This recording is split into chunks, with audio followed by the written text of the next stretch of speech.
Hey guys, it's Jason. I'm going to be walking you guys through how to make a selection in Photoshop. And for today's purposes, I'm going to be walking you guys through the Marque tool. I grabbed a nice simple image for us to work with because at the same time I'm teaching you how to create a selection, I'm also going to teach you how to move a selection. The reason I want to show you these both concurrently is I find it to be really simple to go through and start my selection sometimes, but then also make adjustments along the way. That way I don't feel like I have to get it perfect the first time, right? Remember that Photoshop is supposed to be forgiving and it's supposed to help you make edits instead of being a hindrance and making things more difficult. So if you find yourself saying, wow, this is really difficult, you might be doing something the wrong way or a way that you haven't been taught in this course.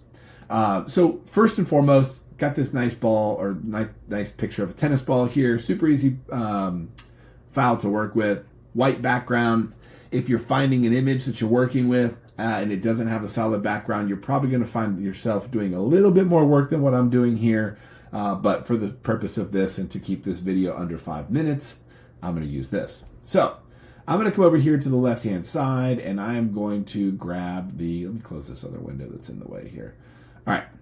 I'm going to grab this Marque tool, and by default, your Marque is probably set to look like this. Guys, in Photoshop, if you need to find any other tool, if you click and hold down with your mouse, it will give you the options that tool carries, okay? So for this one, it's a round object, so I'm going to select a round selection tool.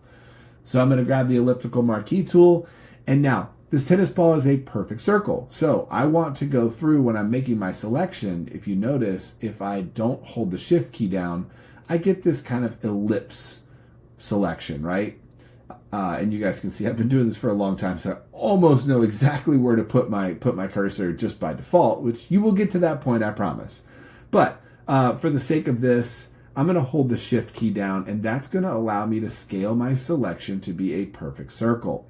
Now, I'm going to go through and practice something that I do often, and that is kind of select about the size that I know I want my selection to be. And then while I'm still holding the shift key down and the mouse down, I'm going to add my index finger to the space bar, which allows me to relocate my selection. I have not let go of the mouse, and I've not let go of the shift key, which is keeping my selection proportionate, right? A perfect circle. So I'm going to move this around and kind of position it just barely inside of the tennis ball. And the reason I'm selecting it just barely inside the tennis ball, guys, is if I was to try and select the outside of the tennis ball, I have a very high chance of getting a halo effect or some white pixels that are surrounding around this object whenever I go to move it to its new location or new image. So by letting go of the space bar, I can now scale this again and see how good we are. I'm going to add the space bar back just a little bit, nudge this over 1 pixel, let go of the space bar, and I'm going to leave some pixels behind. Right? And actually, this tennis ball is not a perfect circle. It looks like it is, but it's not.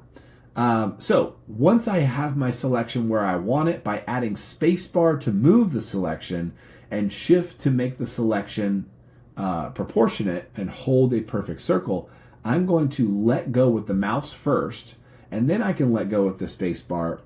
Let go of the shift key or the spacebar, and that will commit my selection. What this does now is it makes the selection live, but I've not done anything with that. That's going to come in a later tutorial where we go through and cut the selection, move the selection, and relocate it to a new location. Hopefully this helps you guys, and if you have any questions, feel free to reach out.